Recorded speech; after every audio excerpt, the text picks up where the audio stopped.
de Cristo que Ciro, Dario, o Medo e Ciro, o persa, juntaram seus exércitos e se tornaram um império Medo-Persa, para então conquistar Babilônia. Mas 150 anos antes de Ciro nascer, ele foi mencionado por Deus como o homem que faria isto. Que Deus é este? Que Deus é este? Os videntes podem adivinhar, os astrólogos podem querer, os adivinhos e os mágicos podem até especular, mas profecia não é adivinhar, é saber. Porque olha para o futuro com os olhos de Deus. Veja, 150 anos antes dele nascer, Isaías 44, verso 27 e 28. Isaías 44, verso 27 e 28. Que profecia magnífica! Isaías 44, versos 27 e 28. Que digo à profundeza das águas, seca-te e eu secarei os teus rios. Que digo de Ciro, ele é meu pastor e cumprirá tudo o que me apraz. Que digo também de Jerusalém, será edificada e do templo será fundado. Lembram-se que em 605, Nabucodonosor atacou Jerusalém, que foi destruída, e Daniel e seus amigos foram cativos. Mas este cativeiro teve um fim, e quando se aproxima este final, Deus disse em Isaías, 150 anos antes de Ciro ter nascido, você será meu pastor, liderará meu rebanho de Israel de volta a Jerusalém, e reconstruirá Jerusalém. Ele nem tinha nascido ainda, e Deus já mencionara o seu nome. Isaías 45, verso 1. Assim diz o Senhor ao seu ungido, a Ciro, a quem tomou pela mão direita para bater as nações ante a sua face e descingir os lombos dos reis, para abrir diante dele as portas que não se fecharão. Notem, um homem chamado Ciro, que era persa, ele secou o leito do rio, onde havia 2 portões para transpor. O que aconteceu? Os historiadores nos dizem, eu já estive no grande museu britânico em Londres, eu vi o famoso cilindro de Ciro, eu vi com os meus olhos, levei os meus alunos até lá. E o cilindro de Ciro é um achado arqueológico com uma gravação na pedra, dizendo como os Medo-Persas venceram Babilônia. Ali diz o que Ciro fez. Um rio passava pelo centro da Babilônia. E ele cavou um grande reservatório, o rio acima. Desviou o rio para o reservatório e secou uma parte do rio. E marchou pelo rio seco sob os portões. Mas ainda tinha uns muros ao longo do rio seco. E qualquer um que passasse pelo primeiro muro tinha que enfrentar os demais muros. Mas os portões interiores foram deixados abertos porque os babilônios estavam bêbados, festejando naquela noite. Portanto, o rio estava seco. E os portões estavam abertos. Ciro foi mencionado 150 anos antes de nascer, e os Medo-Persas conquistaram a Babilônia. A profecia não adivinha. A profecia sabe. A Babilônia segue-se. A Medo-Pérsia, exatamente como a Bíblia previu. A Bíblia diz, outra nação se levantaria, e assim aconteceu. Olhando para a nação grega, notamos que ela dominou o mundo de 331 a.C., até 168 a.C., Alexandre o Grande, aquele famoso líder grego que conquistou o mundo com a idade de 32 anos e depois morreu. Ele realmente morreu de forma estúpida, pensando que tinha conquistado o mundo. Jesus morreu na cruz com 33 anos, com pregos em suas mãos e uma coroa na cabeça. O sangue escorrendo por sua face, foi assim que ele morreu, conquistando o verdadeiro domínio do mundo. Jesus e Alexandre, um tinha todos os reinos deste mundo, porém morreu sem nada. O outro não tinha nada neste mundo, porém morreu tendo tudo. Qualquer pessoa que se vende para os Alexandres desta terra, os quais lhe oferecem o domínio do mundo, quando chega o fim da vida, alguém diz, em seu último suspiro, quando está morrendo, a terapia não funcionou, a quimioterapia não funcionou e você está deitado na cama. Seu último suspiro, quando um ataque cardíaco o leva, e está sendo levado para o túmulo. A única coisa que importa é ter conhecido Jesus. É ter um senso de que a sua vida é diferente com ele, é ter vida eterna. Alexandre não tinha isso, ele foi para o túmulo.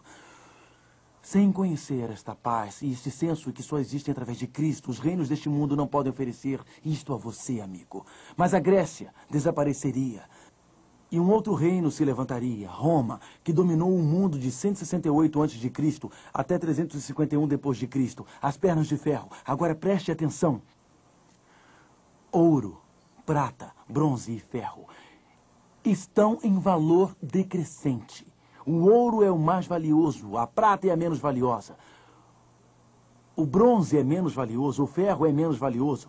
Estamos caindo geração após geração na história, onde a moralidade está se desgastando dia após dia, onde não existe limite para a sociedade, onde a sociedade finalmente chegar, os pés de ferro e barro desmoronando e toda a sociedade está prestes a cair. A palavra de Deus tem predito o futuro corretamente. A Babilônia, Medo-Pérsia, Grécia, Roma.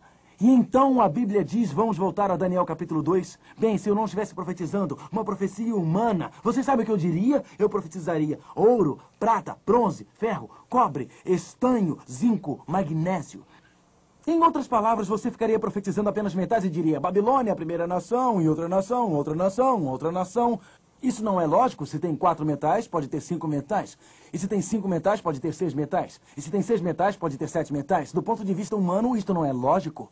Por que a profecia não disse existiria uma Babilônia e depois outra e outra e outra? Nós já mostramos que Deus disse o nome Medo-Pérsia. E ele disse o nome 150 anos antes de existir. Deus disse o nome da Grécia 200 anos antes de surgir.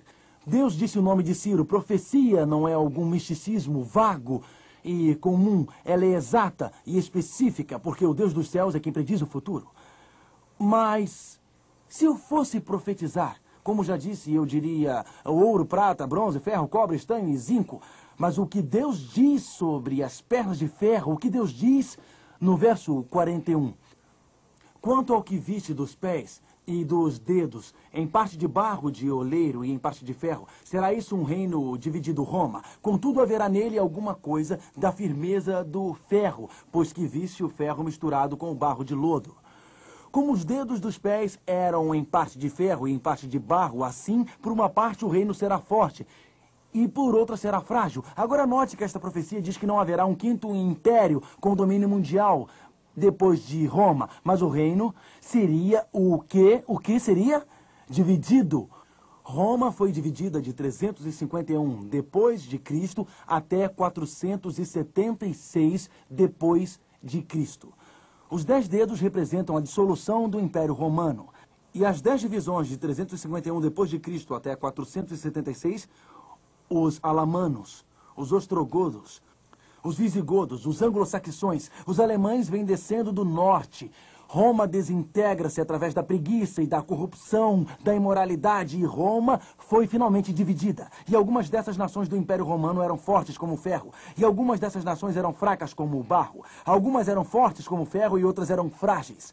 Toda criança que já estudou algum tipo de história sabe que não foi um quinto reino com domínio mundial que destronou Roma, mas que, na verdade, Roma foi dividida.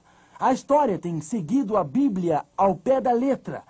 A história tem seguido a Bíblia como um mapa.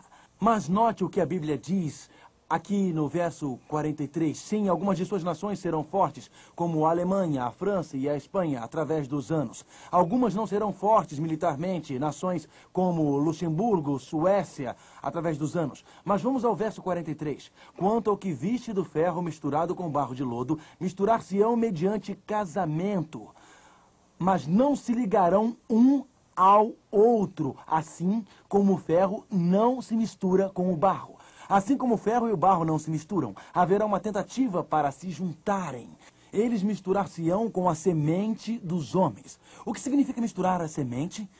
A história dos europeus, uma história de reis e governantes tentando casar os seus filhos com as filhas de outros impérios poderosos. E você vê impérios tentando se unir para formar uma grande unidade familiar e dominar toda a Europa.